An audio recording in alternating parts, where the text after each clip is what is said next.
Hello, amazing listeners. This is a special edition of Day 2 Cloud we're calling KubeConversations.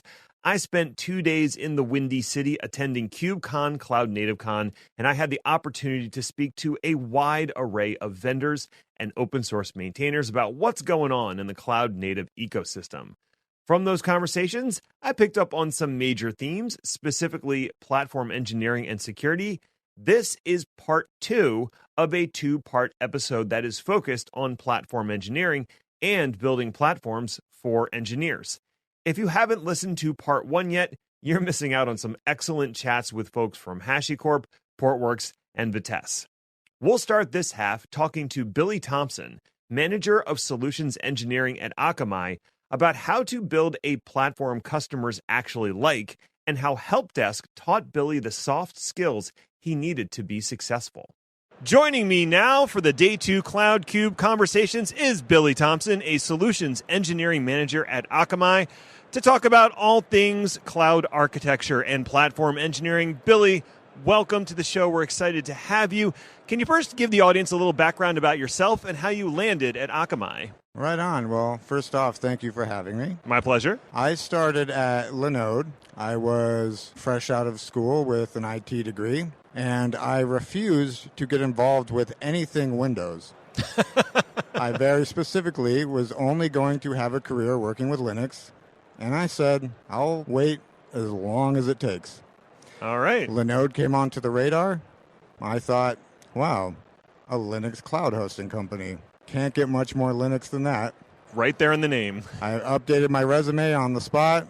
I got an interview. I got hired. I started out in support. I worked my way up to professional services and then on up to solutions engineering and now solutions engineering manager. And then I also consider myself an open source consultant, and that's what I come out to a lot of these shows to help do. Okay, so what does it mean to be a solutions engineer? Because I know there's a lot of different titles out there, and things can get fuzzy. So to you, what did solution engineering entail? So what it entails is partially what I do. Typically, what I define as solutions engineering, this is the pre-sales conversations where a prospect customer is saying, how do I do this on your platform? A solutions engineer understands the business case. They understand the problem that they are trying to solve, that they could not solve where else they are.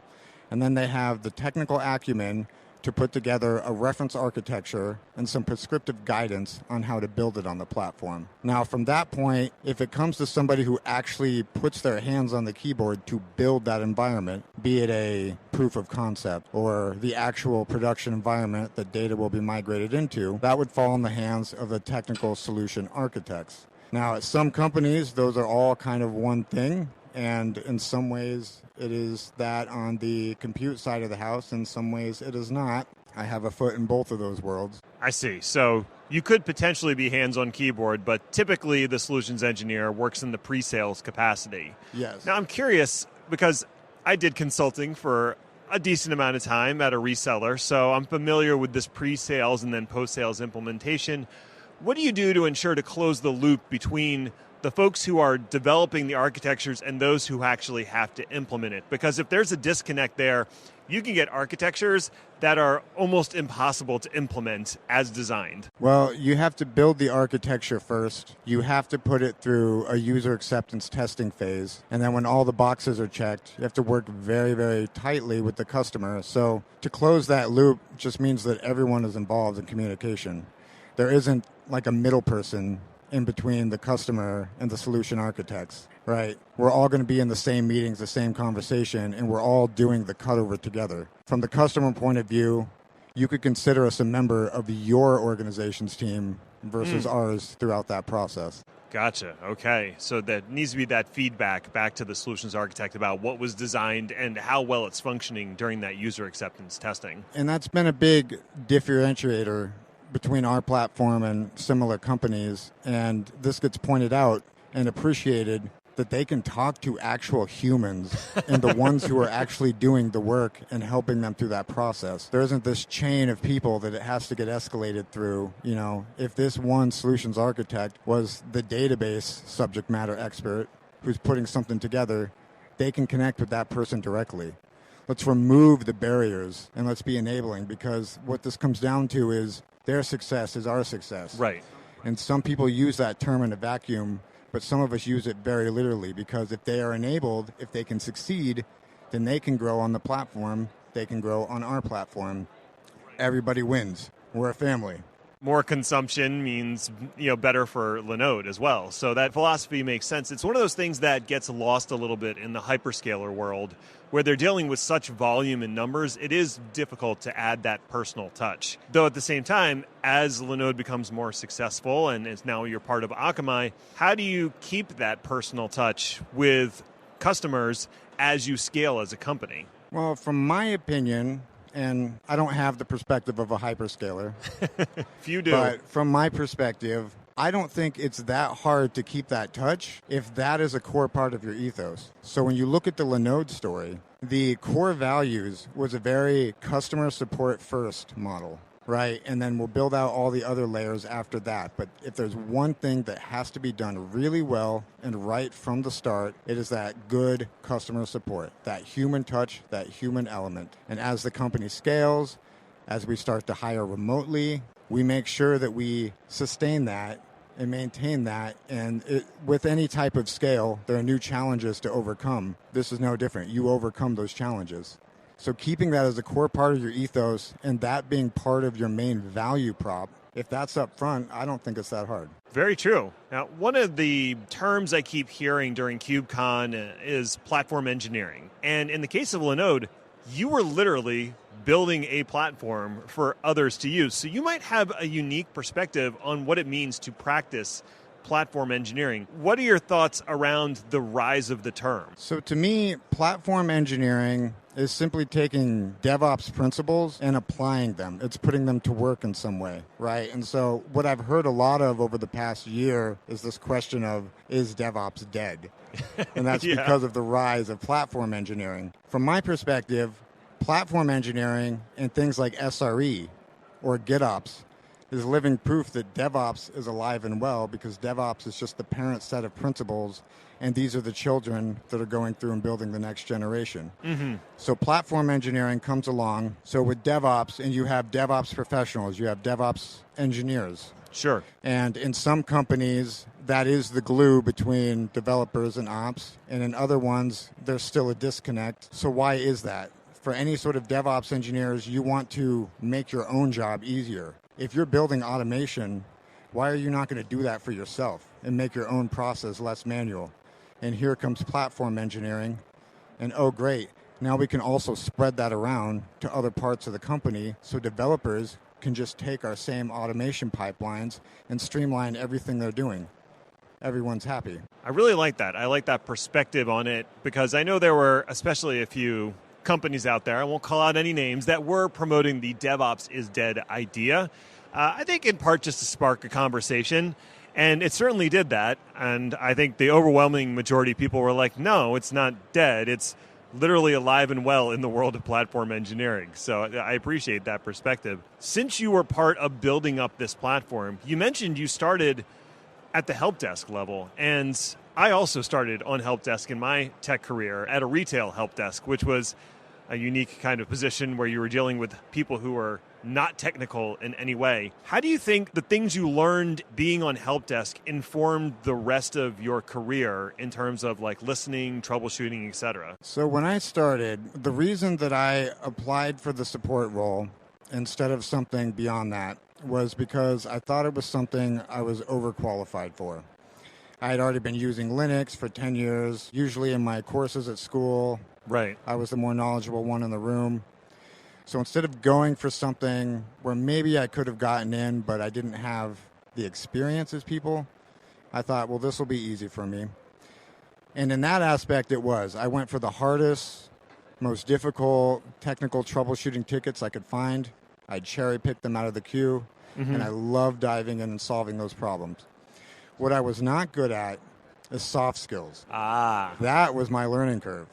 I had to learn how to be a human in the way I write my responses, because the way I wrote was just documentation, man pages. Right. And so the soft skills I have now, and then the ability to be a good listener, and especially when I'm talking to clients and they're trying to share with me their vision and how things are going, and for me to understand the goals they're trying to set without them upfront telling me what those are, and then being able to dig through that and in my brain pick out the right technical stack for them. I have all of that to thank from the support experience. I had a very similar progression where I'd actually worked retail for a number of years, so I actually built up that skill set just working retail in general. So when I went to go work retail help desk, I understood what the cashiers were going through that were calling me up on the phone, that they had an angry person trying to return something, and that register just needed to work. And having those soft skills really did benefit the rest of my career. I'm curious what your thoughts are in terms of the need for those soft skills when you're trying to build out a platform engineering practice. It's going to be being a good listener and really absorbing the pains that other people have. Because in every situation, there's some sort of pain point that you're trying to solve. If you're doing platform engineering, nobody is doing it because it's what the cool kids are talking about. At least hopefully not. If you are, then you're doing it for all the wrong reasons. Right. You're doing it because you have a problem that you're trying to solve. You're slowed down. There's a bottleneck. Somewhere you cannot innovate as fast as you want to innovate, and this seems like a good solution. But there are many ways to peel an orange. I'm vegan, so I'm going to be a little friendlier with my animal references. Fair enough. And the right way is going to depend on the boundaries of the organization, what communication is like, how teams work together. So being a good communicator within all of that is completely essential to glue it all together, to build the right platform that your different teams are going to use. The one thing I started to understand when I began consulting was I needed to bring empathy to the table when I was working with a client, because my initial way was to barge in and go, everything you're doing is wrong, and here's the way you should be doing it. And that's absolutely the wrong way to approach developing a solution or a platform for anyone. You have to shut up and listen and understand their motivations, because there's probably a really good reason they did it that way the first time. I won't say it was a technically good reason, but a good reason in their organization they did it that way. Understanding that reason is going to help you develop a new solution that technically works better, but also still satisfies that requirement. Yeah, and there is a very big difference between this is the wrong way to do it and this is the way I like to do it. And it gets very, very dangerous when the way I like to do it is being projected as you're doing it wrong. You need to do it the way I like to do it. Right. So even some of the most senior level developers I know will talk about this when it comes to things like code review for a commit. When people are going through, the code is not wrong. It does what it says it does. But when you get into this debate of no, it's wrong because it's not exactly the style, that can really send you backwards. Right. It causes conflict. It's just not productive. So even just having awareness of that much, I think goes a long way here. Yes, it's getting into those bike shedding arguments that are not useful for anyone and don't actually accelerate the development of something. Very interesting. Well, if folks want to engage more with you, what's a good place to find you and get more thoughts around platform engineering or anything else that you wanted to share? Please feel free to reach out to me on LinkedIn. And I'm always thirsty for feedback, good or bad. I want it. If you have questions, if you got things you want to challenge me on, I'm always for it. That's awesome. Well, Billy, thank you so much for being a guest today on Day 2 Cloud. I hope you enjoy the rest of the conference. Thanks again for having me. You bet. The next guest is Shannon Williams, the co-founder of Acorn Labs. It's an open source project that Ethan actually flagged to me at the beginning of 2023, but we never quite had the chance to dig into it. Well, now we do. Joining me now for the Day 2 Cloud KubeConversations is Shannon Williams, the co-founder and president of Acorn Labs. And he's here to talk a little bit about building a cloud platform and some fresh news they've released during the conference. Shannon, thank you so much for joining the show today. Why don't you tell the good folks a little bit about Acorn Labs? Yeah, thanks so much for having us. I'm really excited to be here. This conference is so exciting because you get here and everybody's trying to really kind of understand what you do when you're a new company like Acorn. Right. We've been explaining it. Acorn is an open source project at its core. We have a project called Acorn Runtime that runs on top of Kubernetes. It allows people to abstract away a lot of the complexity and provide application development experience that's more cloud native. Really feels a lot like Docker to users. So it creates a really easy way to consume Kubernetes, but at the same time, it allows the platform engineers to define policies and set controls. And Acorn's been around now for about a year. We released it last fall. And this year we're rolling out a cloud. So we rolled out Acorn IO, which is our cloud platform. Okay. We rolled that out 2 weeks ago, and it's basically an implementation of Acorn. So as we've been building up Acorn, it's been in beta for the last year. We've been trying to think about how to expose it to more people. And one of the things we realized was, you really see the power of it when it's connected to AWS or to a cloud platform, and you can provision clusters really quickly. You can connect to things like databases and storage and start to build applications. And so that's what we've been working on, and we just got that out. So it's been really exciting. We've gotten a lot of feedback from it. It's been kind of that, now we're in beta on that project, and we've just had hundreds and hundreds of people signing up and trying it. So it's exciting. We're really having a good time. Yeah. I think when you came out of stealth or sort of published the repository on GitHub, my co-host Ethan Banks may have flagged Acorn and said, we should get these folks on the podcast at some point. And Kismet, here you are. Yeah, it's exciting to be here. It's been a really fun time. I mean, our team has been together for a long time. This is our third company as a group. So before this, we started Rancher, and before that, we started a company called Cloud.com. And so which built CloudStack, and we did OpenStack back in the early days. So we spent a lot of time, really almost since 2008, working together on, sort of different layers of the infrastructure platform. And so with Acorn, it's kind of the first time we've moved above the infrastructure, where we're really just using Kubernetes to consume resources and dealing now with how do you expose Kubernetes to people in a way that they really want to work with it? They get all the value out of it. They stay within, safe parameters that the platform teams need them to be in, but they can just do a lot more. And Acorn's really, that's where we kind of have focused, is how do you get a lot more value out of Kubernetes if you're an engineering team, if you're an application development team? And it really comes from connecting it to external cloud services, starting to take advantage of all the cool things that Kubernetes can do under the cover, but put those really close to the surface. And that's where the design of Acorn tries to bring out.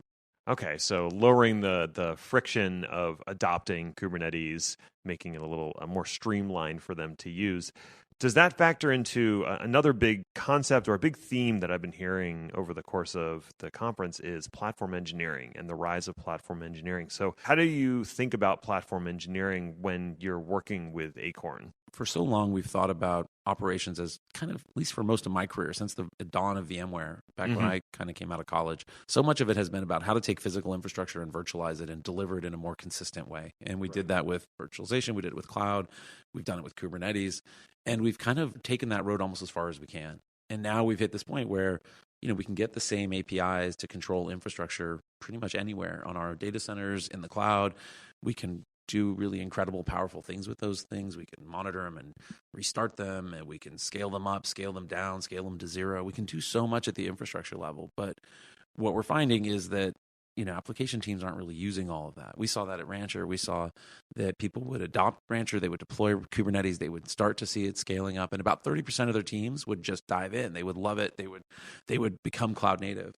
But 60-70% of the teams just kind of push back, and we're like, no, we don't need this. Like, we're still writing jar files. We don't, that's not what we want. And even after people kind of adopted it, one of the things we started to see was that the DevOps function just kept growing. It was like there was never enough DevOps engineers. We were just constantly looking for them, because what we had done is we had built this amazing platform in Kubernetes that's quite robust and offers really deep functional benefits for running applications, but the interface to it was really complicated, and it just really didn't live in the world that developers and application teams worked in. And so we were filling that gap with people, and then we started filling that gap with process, and now we're calling that platform engineering, but it's fundamentally the same thing. We have this big gap between the system, almost the kernel level capabilities of Kubernetes, and what application teams are actually doing every day, how they're connecting to services and databases and, writing code and trying to push out what they're doing quicker and faster. And so it's really funny. I think it's almost like one of those things where if you've been around a while, you can kind of almost see a cycle. Like the whole point of cloud when it first came out was, what if we could make it easier to get a hold of VMs and consume resources better? And then the whole point of Docker when it came out was like, what if we just made it really easy for you to package up anything and run it locally on your machine? And then, we're heading in this way where Docker was like very, very developer friendly. It still is. Like every developer uses Docker every day on their laptops. Most of them do. That's what Big D Docker really leaned into eventually, was oh, our niche where we need to exist is at the desktop helping developers. Exactly. And that's why, you get to most people, Docker Compose is something they do know. They actually know how to talk Docker Compose. They can write that up, build up locally, multi-nodal apps and multi-service apps. And then you get to Kubernetes. It's like, oh, we better give this, here are our containers. Here's what we need. You guys go figure it out. Throw it over the wall. And they throw it to, and so we're like, wow, we went all the way back around. And We really you're did. like, oh, what if, if Kubernetes had been, kind of closer, and Docker and Kubernetes hadn't been competing so much in the early days where they were, really competing for the standardization of what the orchestration would be for containers. Yeah. You wonder if we might not have come up with something that was, more developer friendly. But we didn't. And what we got now is this Kubernetes thing that is incredibly well built and quite reliable. And from my perspective, one of the best platforms we've ever built, but it just doesn't really work great for most app teams. It's just not written in their language. And so that's what we've been trying to figure out, is how to do that. And I think platform engineering has been trying to come up with solutions for that, but they've been approaching it for the most part with process. They've been approaching it by saying, oh, let's streamline your CI, let's build portals. And our belief is that a runtime is actually easier. Like, let's consume Kubernetes. Let's just build a UI on top of it that gives developers and their teams what they need. And I mean a UI in sense of a CLI, a UI, a process, the whole thing. Let's start with their requirements and build against Kubernetes capabilities. And that's the approach we've tried to take. Reminds me of the early days of computing, where it was all hobbyists. And the only real way to interact with a computer, I mean, initially it was like flipping switches or punching a card, right? But even once we had an interface, a terminal, interacting with the computer was very text-based. It had esoteric commands people didn't really understand. You didn't see widespread adoption of computing until someone finally put a nice graphical UI on there that was intuitive and easy to use. And, whether you want to put that at the feet of Apple with their like 2GS and that era, or with Windows 3.1.1, you took all these really complex technical things and you hid that behind something that was user-friendly and relatively easy to use. And now, like, instead of the whiz kids who want to bang things out of the command line, you had, your mom or your dad or whatever is now able to use a computer as well. And we've just continued on that route in the consumer side of things. I think I could draw a pretty straight analogy to that's what happened with Kubernetes. We started with a very complicated interface, and now we're seeing maybe we need to simplify it and make it friendlier. Or just make it specific to the use cases, right? I think if we understand, like if we're trying to program relatively complex infrastructure type of stuff, Kubernetes is really good for that too. It's just not what most app teams are using it for. And so Right. It's understanding, kind of horses for courses. The use case for most teams is not necessarily the most complicated thing, but they still need to fit inside the goals of the IT organization, which cares about security and cares about process and cares about who did this, what is it costing us, FinOps, and all of the rest of it. So, like always, the devil starts to get into the details, and that's kind of what's happened with cloud too, right? If you think about AWS, I mean, when I first used AWS, I'm not an engineer, but I found it quite delightful and easy to use. Today, for me to use AWS, I have to grab one of my buddies. I'm like, okay, I cannot figure out IAM policies to save my life. Like, I'm completely lost. I can't do anything here. And so we've enterprised the cloud. We've enterprised Kubernetes. We've enterprised everything. And enterprising it is great because we have to do that stuff to measure costs, to control costs, to make sure we do it securely, to control process. But then we can't then just toss all that enterprise stuff over to our application development teams and say, like, good luck. Yeah. Why didn't you learn this? Why haven't you embraced this? It's like, well, I'm trying to learn React. Like, I'm trying to build better front ends. I'm trying to build apps that are going to delight our customers. Why are you making this so damn complicated? Right. My app's not that complicated. So I think we're in that world right now where, the adoption curve, we've kind of gotten to the point where on the positive side, we've standardized. There's, broad adoption of Kubernetes. It's a really good platform. Mm-hmm. And we've standardized in a lot of ways on tooling. Sometimes it feels like the pace of innovation is even slowing down, that we've kind of reached this point where most of the tools that we're using today are very similar to what we were using 5 years ago. Yeah. That the last 5 years have been less innovative than maybe the 5 years before that. Certainly maturing. Yeah, and less new solutions where you're like, oh, that is really a game changer for what I was trying to do before, to fill a really big gap. Right. Sometimes I feel like Vault was the last thing I saw. Where I was like, oh, that's an obvious gap that really needed to be filled, and it really got filled. Right. And so I think we're kind of in this really interesting spot where now it's like, okay, how do we take technology and make it consumable? We've got working systems. Let's just focus on our users, focus on their experience. And that's what we're trying to do with Acorn. Okay. I was going to ask you how Acorn fits into all that, but you tied it up so nicely. So I understand you have some new announcements that came out during the conference. What's the big thing that you announced around Acorn? Well, the fun thing is really this new cloud. I mean, we've built a public cloud, I guess, for the first time, which for a bunch of guys who tend to work, behind the scenes building infrastructure stuff is really a bit of a dream come true. We've been working on how to take Acorn and just make it available to anybody wherever they work. And so our first thought was, let's just, put it in front of AWS. And so we built an Acorn experience on top of AWS.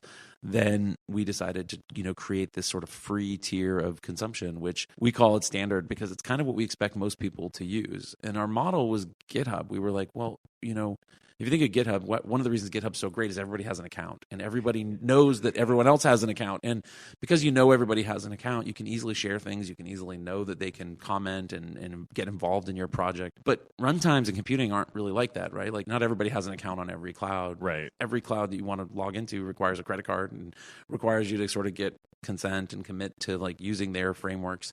And so we've never really been able to just be like, Ned, here's a really cool new database that I saw. Click this button and launch it in a safe place. And so the closest thing I could do was give you a Docker container and you would run it locally. And be like, here this is, try and run this Docker container locally. But that really doesn't work if you want to publish an endpoint. It really doesn't work if you want to run, multiple services that are relatively complex. Yeah. And so with Acorn Cloud, we created this big free sandbox that everybody can have an account. It's free. You just need a GitHub account, no credit card, nothing else. You come in, and as soon as you go to the platform, you can launch an Acorn, and you can create Acorns. You can launch Acorns are basically Docker Compose on steroids. So they're a way of describing your application and the services that connect to. You can nest them. You can build images then and push those images. And once you have an image, you can create a Acorn/run link and pass it to anyone else. And even if they don't have an account, it'll just ask them to authorize it in GitHub, and then they can deploy that same thing. So if you just do you go to our website and you can click in our library and find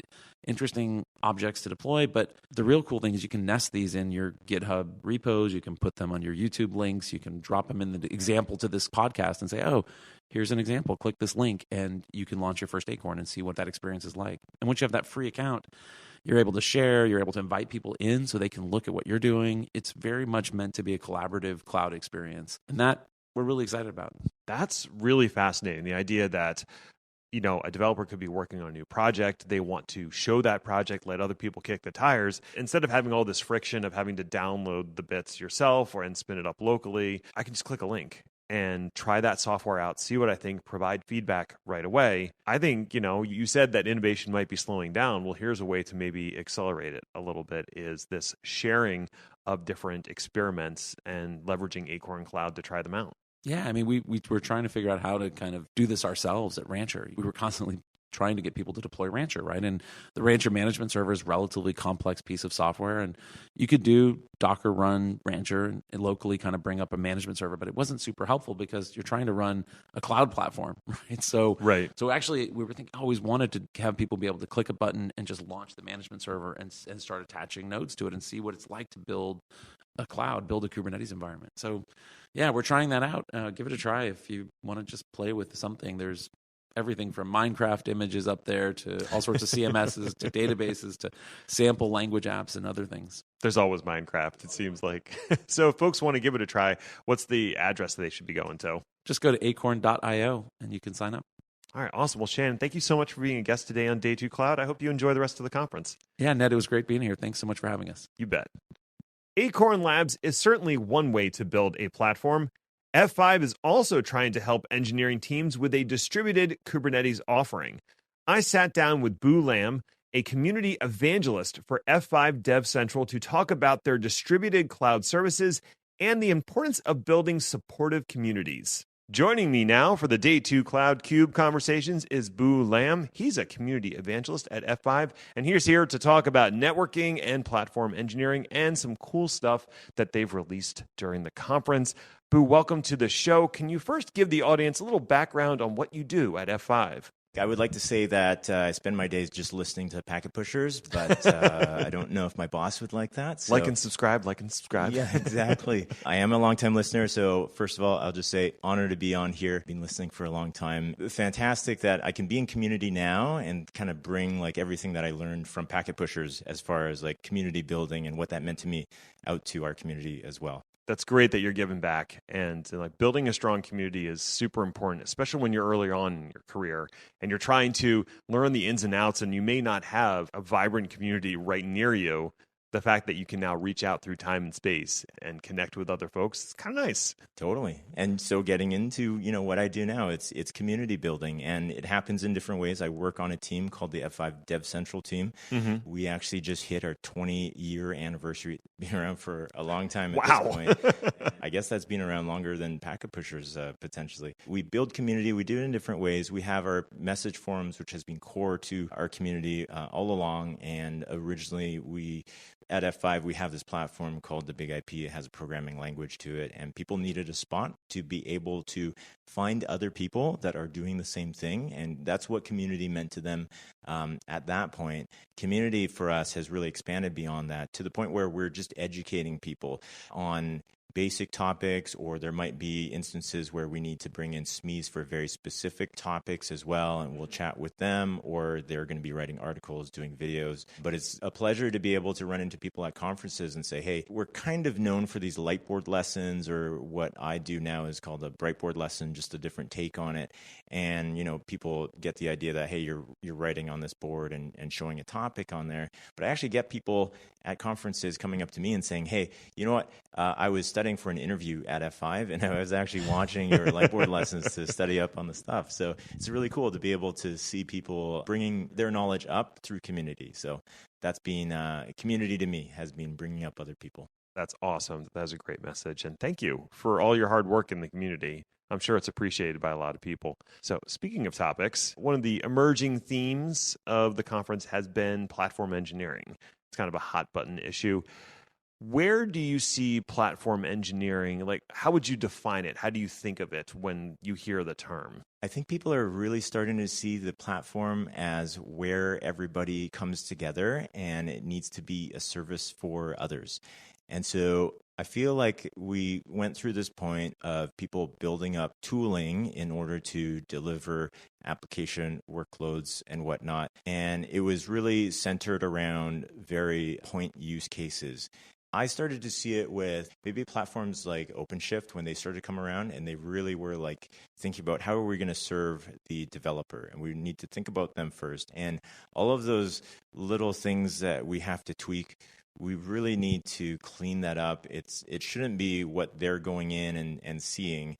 That should be all taken care of by potentially a platform engineering team who's got that buttoned up, and they're just delivering a service out. So I think of platform engineering like that, like, hey, we're going to deliver an overall service. It's a platform, but you're going to this platform to get services from us without really thinking about how to put it together yourself. Right. That's a really good point. And I agree. That's kind of how I think of it is you're going to have a team dedicated to building that experience and building the tooling behind it to support that experience. But the actual consumers of that experience shouldn't really see the seams if you can help it. They shouldn't have to get down into the infrastructure layer. To a certain degree, I think of infrastructure as the part that the application dev should not have to care about. And so that infrastructure is what snaps into the platform side of things and supports what they want to do without letting them do anything that they really shouldn't be doing. Yesterday we had somebody come by the booth on the expo floor, and we were just talking about his role and if it had anything to do with the things that we do at NGINX. And he was saying, you know what? We're a team of, I think, a dozen people, and we just hired our platform engineer. And now I'm glad I don't have to do that anymore. And that was like, stuck out of my head is like, yeah, he was happy to hand that off and go back to developing the application. Somebody else can worry about getting the services for him. Right. One of the other people I talked to, Miles from HashiCorp, said, you're doing platform engineering whether you want to or not. If you're deploying applications, then you're doing platform engineering. What the big push is now is to have a defined team that takes on that role. So that guy you're talking about is no longer responsible for that. He can focus on the things that are important to him from a development standpoint, maybe learning a new language, parsing a new library, improving an application for customers. Doesn't have to worry about the platform side because that's now somebody else's actual job. Right. Separation of duties. Has that come up a little bit here? A little bit here. Yeah. The joke is that it's just platform engineers are just renamed SREs, which are renamed sysadmins. Yeah. So we're all just sysadmins at the end of the day. And I think that it's funny to say, but there's more to it than that. I don't think it's just rebadged SREs. I think SRE is still a role that needs to exist. Platform engineering probably isn't a title. It's maybe a practice. It's maybe a team of folks, maybe a set of processes, but it's not going to be an individual who's your platform engineer necessarily. In the same way that we always said there was no such thing as a DevOps engineer, there were engineers that were practicing DevOps, but then, because hiring is what it is, titles started including DevOps engineer in it. So right, that happened.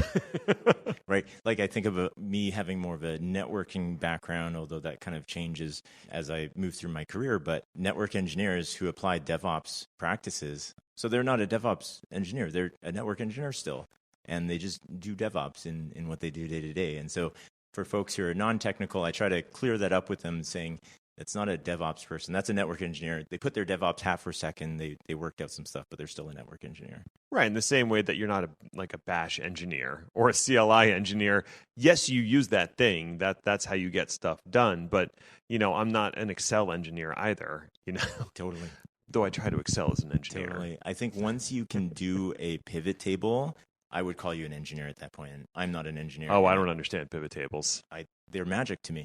Seriously, that's true magic. Forget SD-WAN and Kubernetes and all that. The pivot table is the true magic. Totally.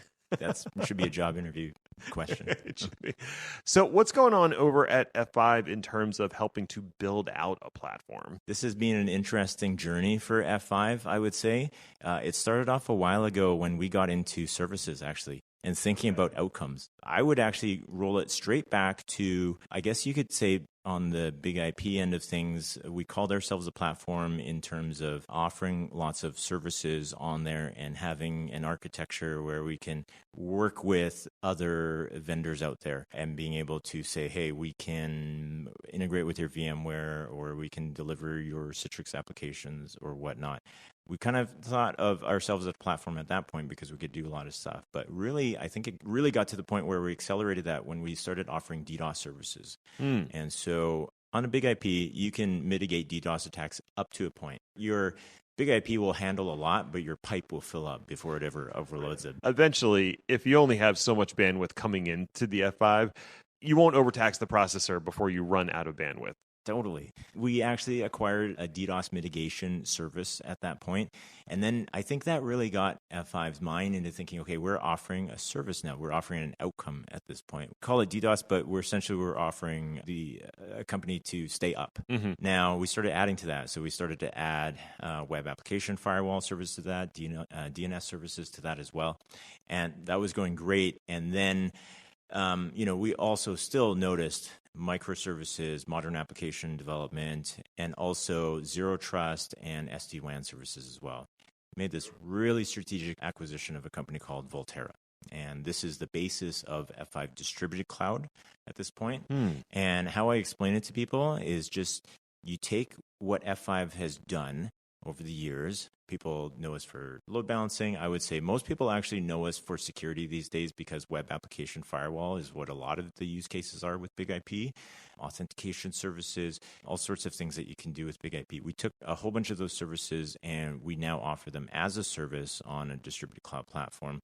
But what's really neat about this is that you can take an image, a downloadable image from us, and you can deploy that into public cloud. You can deploy that on-prem if you want to. There's a VM image or a KVM image or a Zen image. And then you can, as soon as that image comes up, it automatically calls home. It establishes redundant VPN links back home, and all of a sudden you have connectivity, and then you have a platform. Let's hold on that word for a sec. But you have a compute that you can actually deploy Kubernetes workloads onto, And then the whole idea where we wrap in, hey, we can do F5 things here, is that now, the concept of a virtual server previously, now we have listeners in that platform as well that you can apply services to for security as well.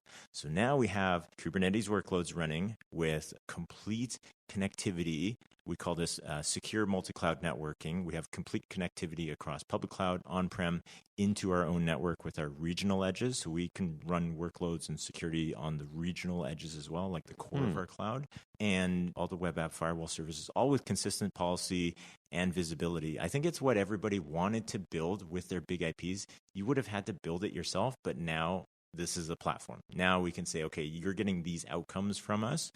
You can architect with us, and it's a complete platform as opposed to buying a whole bunch of big IPs and piecing this together yourself. I'm sure your sales rep would love you to buy a whole bunch of big IPs, but you can just subscribe to the platform now instead. Interesting. So to drill down into some of the components here, you mentioned Kubernetes. Is that because the VM itself is running Kubernetes, or would it snap into an existing cluster to augment it? So it is running on Kubernetes. So this is actually a really large Kubernetes cluster. I think at the time they were saying that this is, I shouldn't go there and quoting all these things, but it was a very large Kubernetes cluster. Okay. What they solved was, if you're familiar with Kubernetes architecture, etcd, where all the config is stored, they have the ability to be able to scale out etcd and to be able to have globally distributed etcd so that all of these clusters are actually in sync with each other as far as configurability goes. The founder of the company, I believe, wrote a Medium article on that. So I might pop that over to you in case you want to include it. They wrote this article on how they scaled etcd out. So we have this huge scalable, and the platform itself runs on top of our own platform, I guess. So it's a bit of inception there. And you can also grab kubeconfig files and insert them into distributed cloud platform and start running other Kubernetes clusters as well.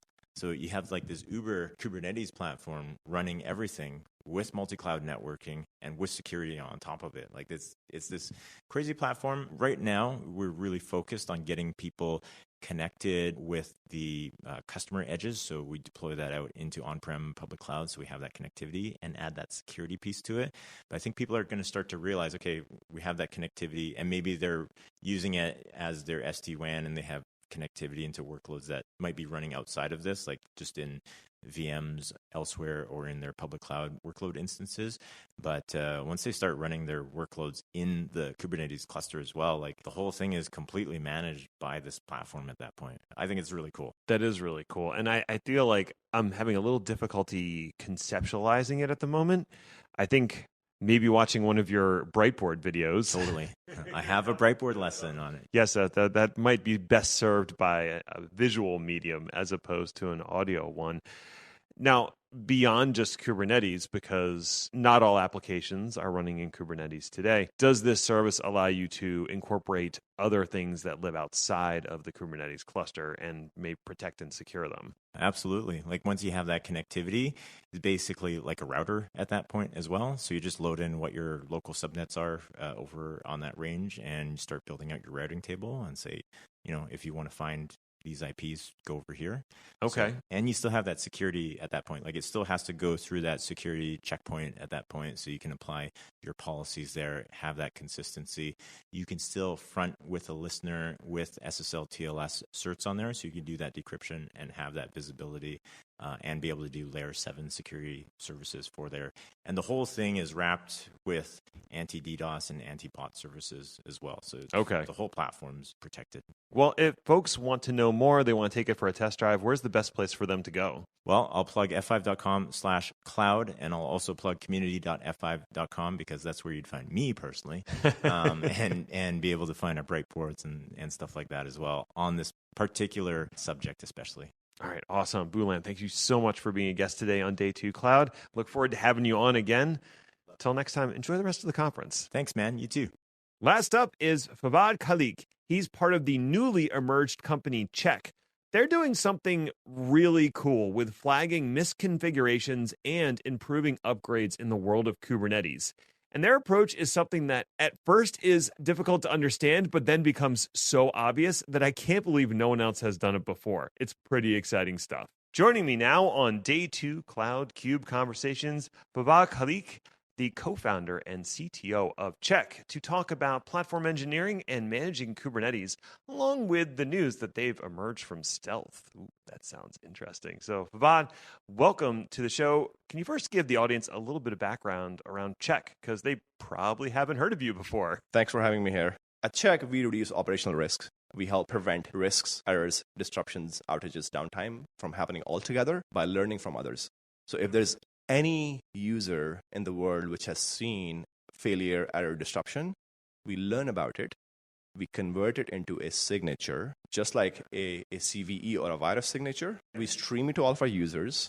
We scan and detect in their infra, and we help them mitigate and remediate those. I don't think I've heard of that approach before. The mental model is how in the world of security you have these CVEs, or in healthcare where you share learnings, or in the airline industry where you share learnings. That is not done for availability in the ops. Right. And we do that. We become that trusted broker. So many questions immediately jump to mind. But first, one of the prevailing themes that I've been hearing at the conference is that of platform engineering. So I wanted to get your take on platform engineering and then see how Chkk fits into that general philosophy or operations or whatever you want to call platform engineering. Platform engineering, what we're seeing in companies where they have multiple teams, as an application team, there is probably a developer experience team, and there's a platform team.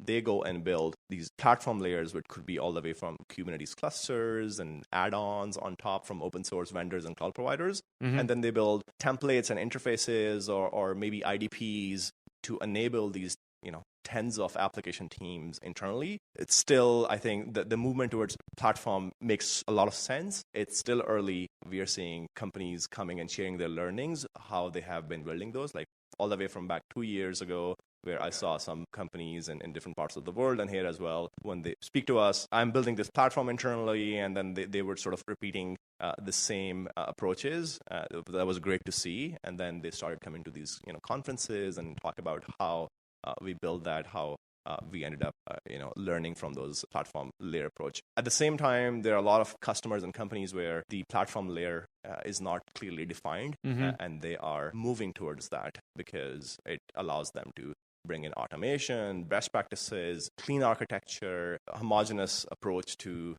operations and maintenance and upgrades. Otherwise, it becomes a wild, wild west and becomes really hard to manage the whole layer. Right. And I imagine for a lot of platform teams, a key component of their platform is going to be Kubernetes. Correct. So you mentioned earlier how what Chkk is doing is looking for faults that have happened in other clusters and then searching for similar signatures in existing clusters. So everybody likes to think that their cluster is unique and a snowflake, and they have these unique requirements and whatnot. How do you mesh that belief that they're a unique snowflake with creating these signatures that can be broadly tested for across clusters? You and I share 99% of the same DNA, and that 1% makes us different. Right. Across this entire industry, what we see is that most clusters are similar in terms of the lower layers. When I say similar, it means they would be running basically Kubernetes version from 121 to 127. They will fall in this range. On the layer on top, if they talk about add-ons, there are 2,000 of those. But we would see a subset of clusters of those running on those Kubernetes clusters, and then on top of that, their own bespoke applications. Right. So there's a lot of similarity, and then there's 10 to 20% uniqueness. Mm-hmm. We tackle both. Okay. Well, let's start with the commonality, the common features. How are you approaching and tackling that? What signifies a failure that you would capture? And then how do you analyze another cluster to look for that signature? So interestingly, our source for these signatures are not clusters. Okay. Our technology is called collective learning, and there are two key components there. There's a database called RSigDB, or Availability Risk Signature Database. And the second key component is a knowledge graph. In the knowledge graph, we model every single component, add-on, its versions, its release notes, its upgrade considerations, known defects. To build all these risks in this RSigDB and this knowledge graph, we go mine the internet, GitHub issues, release notes, official documentation. Oh, okay. Blogs. It's all raw data. We also partner with add-on vendors, and our users report them back to us as well. All three sources turn into this raw feed. And of course, we have tools and automation to scale it for us. This feeds into a mechanism where one of the tools or levers is a Chkk research team, which is responsible for curating these risks, which are raw. They would go through a validation process, and they would create a signature out of these raw feeds and then commit them to the RSigDB. This human in the loop is essential to make sure there are no false positives. They meet the quality bars. That was the first thing I thought of is now you're talking about culling all of this information from various sources, some of which are reputable, some of which might be a little dicey or, blog posts are blog posts, right? So bringing that information in, having that human curated touch is going to be huge. Absolutely. Okay, so now I got the database, I've got this signature. How am I checking a target environment for similar versions of that signature? Using the RSigDB and knowledge graph, we will tell you what risks exist in your infra, where they are, and how to remediate them. And how we integrate into your infra is we have these connectors. Let's say in your cluster, you install a small cron job that runs every 12 hours. It will collect some metadata, sends to Chkk SaaS, where we have these engines back with the RSigDB, which run scans. Okay. And we also connect with your cloud substrate. Because a lot of these risks, they go across layers. For example, you're running external DNS, and it has a memory leak only when you're using Route 53 records. Okay. So this goes across 2 layers. Right, yeah. And so we have to look at all these layers to figure out the detection logic for that specific signature, and only then we'll notify you that this risk exists in your cluster or your infra with this severity, and these are the steps to mitigate or remediate them. That's a really key element you pointed out is it's not just the Kubernetes cluster. There's some other services it's going to be using, and particularly in the cloud, you have API access, or you can be granted API access to collect that information, and that's part of a larger whole to determine availability or stability of the environment. Correct. Okay, I'm building a mental model. It's starting to click for me, it's starting to make sense. So I am checking on the signature to see how stable it is. What about modeling scenarios? So let's say I'm getting ready to upgrade from 126 to 127, right? But I want to check and make sure if something about my configuration is going to trigger a fault or match one of your signatures. Can I have Chkk model that upgrade for me? Absolutely. This is one of the biggest pain points that we see in the platform teams, where anytime they have to upgrade a cluster, which they do it multiple times a year, or an add-on even more frequently, right? They have to go read release notes, which is all text. Yeah. They have to figure out, and these are pages and pages of release notes. Then they have to figure out what is relevant for them, what is changing. They look at their own config, their own infra, they do the correlation. It's all done manually. Then they internally create like a Google Doc version, which is called upgrade plan. They go through a review process with multiple team members. And after that, they will go through a sort of a test upgrade internally. And even after that, there's anxiety if it's going to work or not.